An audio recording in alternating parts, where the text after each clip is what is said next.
Saudi അറേബ്യയിൽ അൽ ഖോബർ എന്ന് പറയുന്ന സ്ഥലത്ത് ഒരു ഹൗസ് ഡ്രൈവറുടെ റൂമിലാണ് ഇപ്പൊ ഞാൻ എത്തിച്ചേർന്നിട്ടുള്ളത്. അഥവാ നമ്മുടെ കൂട്ടുകാരൻ മുനീർ, ഇവന്റെ റൂമാണ്.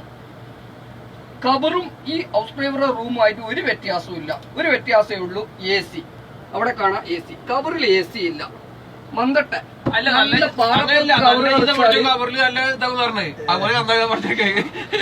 ഇവൻ അങ്ങനെ പറഞ്ഞ് സമാധാനിച്ച് ഇവിടെ നിൽക്കുക. ഒരു കാര്യം ഞാൻ ചോദിക്കട്ടെ, ചില സംശയങ്ങൾ തീർക്കാൻ വേണ്ടിയല്ലേ ഇത് നമ്മളെ വീഡിയോ റെക്കോർഡിങ്? എന്റെ പുന്നാര ചങ്ങായിമാരെ, ഹൗസ് ഡ്രൈവർ വിസ വേണം, ഹൗസ് ഡ്രൈവർ വിസ വേണം എന്ന് പറഞ്ഞിട്ട് ഇങ്ങോട്ട് വലിഞ്ഞു കയറാൻ വരല്ലേ. ഒന്ന് നേരെ കാണിച്ചു കൊടുക്കും ചങ്ങായി. ഇത് കബറിന്റെ ആ പാറപ്പുറത്ത് കിടക്കുന്ന മന്തട്ടയാണ്. ഇതിന്റെ സൈഡാണ് തായ് കബർ കിടക്കുന്നത്. ഈ കബറിൽ തിരിഞ്ഞും ഇത്രേ ഉള്ളൂ സ്ഥലം. മീറ്റർ വെച്ചാൽ 1/2 മീറ്റർ ഉണ്ടാവും അല്ലെ? 1 മീറ്റർ ഉണ്ടാവും. തിരിഞ്ഞും മറിഞ്ഞു 1 മീറ്റർ ഉണ്ടാവും വീതി? ഇല്ല. ഇത് സ്റ്റൗ ആണ്. 1941 ജനുവരി 12 കിട്ടിയ സ്റ്റൗ ആണ്. ഇതിന്റെ കോലം കണ്ടാന്ന് നോക്കിയ നേരം നിങ്ങൾ അത്രയും കഷ്ടപ്പാടാണ് ഇവിടെ ഹൗസ് ഡ്രൈവർ പണിക്ക് ശമ്പളം കിട്ടുന്നത്. എന്നിട്ട് മാസാമാസം ആകുമ്പോ പോരേന്ന് ചോദിക്കും, ആർക്കറിയുന്ന ഈ ബുദ്ധിമുട്ടല്ല ആർക്കെങ്കിലും അറിയോ? അതല്ല, മാസം 10,000 കിട്ടണോ? ഓരോ ചാന്തിയും കൈയിട്ട് കിട്ടുന്ന പൈസയാണ് ചങ്ങായിന്റെ പാവം.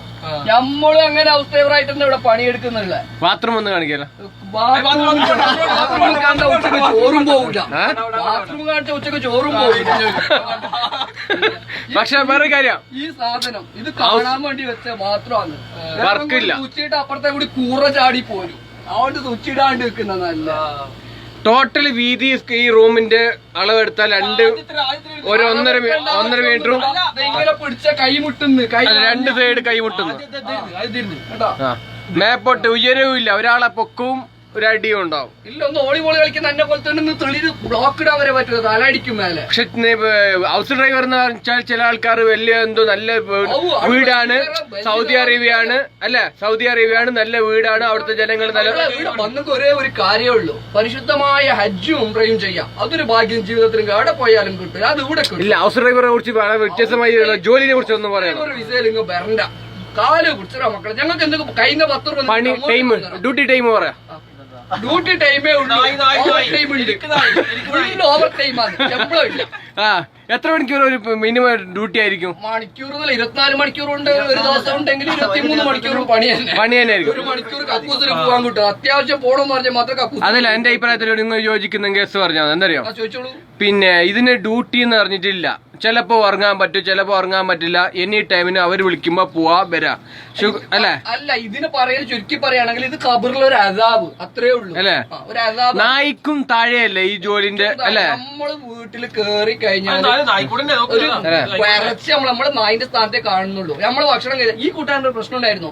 ഇന്നാണ് ദുബായിൽ പോയി വന്ന് അവിടെ റൂമിൽ ഇവനെ ഉറങ്ങാൻ വേണ്ടി പറഞ്ഞു. അവനോട് ഉറക്കമൊന്നുമില്ല. ഇവൻ ബാത്റൂമിൽ കിടന്ന്. എന്തിനും ഇവന് ഉറക്കമൊന്നുമില്ല. രാവിലെ തള്ളൻ്റെ അടുത്ത് പറഞ്ഞു എനിക്ക് ഉറങ്ങണം എന്ന് പറഞ്ഞു. തള്ളറിഞ്ഞ് എനിക്ക് ഒരു ദിവസം മൊത്തം തോന്നി നീ ഉറങ്ങിയില്ലെന്ന് ചോദിച്ചു. എന്നിട്ട് ഇവൻ അത് ഇഷ്ടപ്പെട്ടില്ല. ഇവൻ പറഞ്ഞു നിങ്ങൾക്ക് നിങ്ങളുടെ കാര്യം മാത്രം. ഇവൻ പറഞ്ഞ സത്യം, അവർക്ക് അവരുടെ കാര്യം മാത്രമേ ഉള്ളൂ. പിന്നെ ഒരെടെങ്കിലും മാർക്കറ്റിൽ പോയാൽ മണിക്കൂറുകളോളം വെയിറ്റ് ചെയ്യേണ്ടി വരും. ഒരു റിയാലിന്റെ ഒരു സാധനം വാങ്ങിച്ച് തരൂല. അല്ല, മാത്രമല്ല നമ്മളെ നാട്ടിൽ ഒരു വിരുന്ന് മറ്റുള്ള ഏതെങ്കിലും കുടുംബത്തിലെ ആരും കൂടെ ഒരു ഡ്രൈവർ കൂടെ വന്നാൽ നമ്മൾ അവനെ സൽക്കരിക്കും, ഇരുത്തും, അവനക്ക് വേണ്ട ഭക്ഷണങ്ങൾ കാര്യങ്ങൾ കൊടുക്കും. ഇവിടെ എവിടുന്ന് ഒരു ഡ്രൈവർ വന്നാലും വന്നില്ലെങ്കിൽ അവർ നമ്മളെ നാട്ടിലെ അണ്ണന്മാർ ഏതുപോലെയാണ് നമ്മൾ കാണുന്നത്, ആ സ്ഥാനം പോലും നമ്മളെ ഇവിടെ കിട്ടുന്നില്ല. നമ്മളെ നാട്ടിലെ അണ്ണന്മാര് പണിക്ക് വന്നാൽ അവർക്ക് നല്ലതായ ഭക്ഷണവും കാര്യങ്ങളും എല്ലാം ചെയ്തു കൊടുക്കും, ശമ്പളം ചെയ്യും. അതിനേക്കാളും അത്രയും പരിഗണന പോലും ഇല്ല. മനുഷ്യത്വം എന്ന സാധനം ഇല്ല. അവരെ താല്പര്യങ്ങള് ഈ ഈ ഡ്രൈവർ കിട്ടിയ എല്ലാ കാര്യം ഇതിലൂടെ സാധിപ്പിക്കും എന്നാണ്. സത്യം പറഞ്ഞെങ്കിൽ സ്വർഗത്തിലേക്ക് ചാൻസ് കിട്ടുമെങ്കിൽ ഇവന്മാരെ കൊണ്ട് അതും ചെയ്യിപ്പിക്കുമായിരുന്നു. ഒരു ദിവസം ഒരു കടയിൽ നിന്ന് ഒരു സാധനം വാങ്ങിയിട്ട് വന്നാൽ 10 പ്രാവശ്യം അതിനെ തിരിച്ചും മറിച്ചും റിട്ടേൺ ആക്കും. അവർ പറഞ്ഞ സമയത്ത് തിരിച്ചെത്തിയില്ലെങ്കിൽ 4 ക്വര എക്സ്ട്രാ ഒരു ക്വരയും പേർക്കും.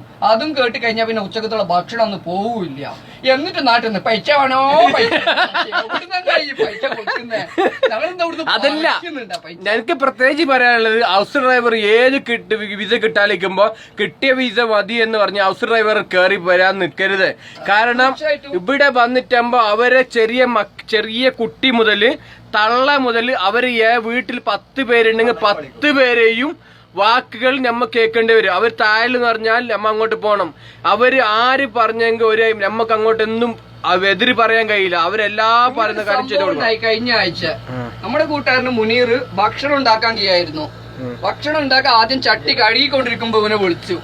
ഇവൻ ചട്ടിയും വെച്ച് തിരിച്ചു പോയി. വീണ്ടും പണി കഴിഞ്ഞ് വന്ന് വീണ്ടും ചട്ടി ഒന്ന് സ്റ്റൗ ഒന്ന് ഓണാക്കിയ ശേഷം വീണ്ടും വിളിച്ചു. 4 പ്രാവശ്യം വിളിച്ചു. 5ാമത്തെ പ്രാവശ്യം വിളിക്കുമ്പോ ഇവൻ ചട്ടി എടുത്ത് പുറത്തെറിഞ്ഞു. ഇവനെ കത്തിച്ചു, ഇവിടെ തന്നെ വെറുതെ കത്തിച്ചു. അതോടുകൂടി ഇവൻ പ്രതിച്ചെടുത്തു, ഇനി ഇവിടെ ഞാൻ ഭക്ഷണം ഉണ്ടാക്കൂലെന്ന്.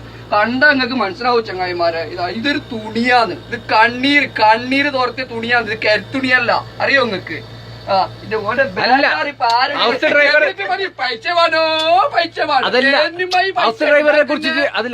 കുറിച്ചിട്ട് വളരെ വ്യക്തമായിട്ട് അഭിപ്രായം പറയാം. അല്ല പണിനെ കുറിച്ചിട്ട് നിങ്ങളെ ജോലിനെ കുറിച്ചൊന്നും പറഞ്ഞു കൊടുത്തത് നിങ്ങൾ വരാനുള്ളവരോട് ആരെങ്കിലും വരുന്നതാണെങ്കിൽ അവർക്ക് നിങ്ങളോട് എന്ത് പറയാനുള്ളത്? അല്ല, ആരെങ്കിലും നാട്ടിൽ നിന്ന് ഹൗസ് ഡ്രൈവറിൽ വിസയിൽ വരാൻ താല്പര്യമുണ്ട് ആളോട് നിങ്ങൾക്ക് എന്താണ് അവരോട് മനസ്സിലാക്കി കൊടുക്കാനുള്ളത്? നാട്ടില് കക്കൂസ് വാങ്ങാൻ പോകാനുണ്ടെങ്കിൽ ആയി പോയിക്കോളി. എന്നാൽ ഇതിന് വരരുത്. ഇവിടെ നായിന്റെ സ്ഥാനം പോലും കിട്ടൂല ഹൗസ് ഡ്രൈവറിൽ വന്നാല്. കാരണം ചില ആൾക്കാർ നാട്ടിൽ നിന്ന് പറയും അവര് ഫോണ് തരും, എക്കാമ അടിച്ചു തരും, 2 വർഷം കഴിയുമ്പോ ടിക്കറ്റ് തരും, പിന്നെ റൂം തരും, ഭക്ഷണം തരും. ഇതെല്ലാം വെറുതെയാണ്. 100ൽ 1000ൽ ഒരു ഡ്രൈവർക്ക് കിട്ടി എന്ന ഭാഗ്യം അത്രേ ഉള്ളൂ. ബാക്കി 990 പേർക്കും കിട്ടാൻ സാധ്യത ഒരിക്കലും ഇല്ല. ആ 100ൽ ഒരാൾക്ക് കിട്ടുന്ന അവസരമാണ് അത്. ഒരിക്കലും ആ ചാൻസ് കിട്ടൂല. ഇവർ ഡ്രൈവറിലേക്ക് വരുന്നവർ വളരെ അധികം അന്വേഷിച്ച് മാത്രം വരിക. ഇവിടെ വന്നവർ പലവരും കരിയാണ്, പലവരും പല വിഷമത്തിൽ. ഇവിടെ വന്നാൽ നാട്ടിലേക്ക് പോവാണെന്ന് പറഞ്ഞാൽ ആക്കൂല. അതാണ് ശരിക്കും പറഞ്ഞെങ്കിൽ.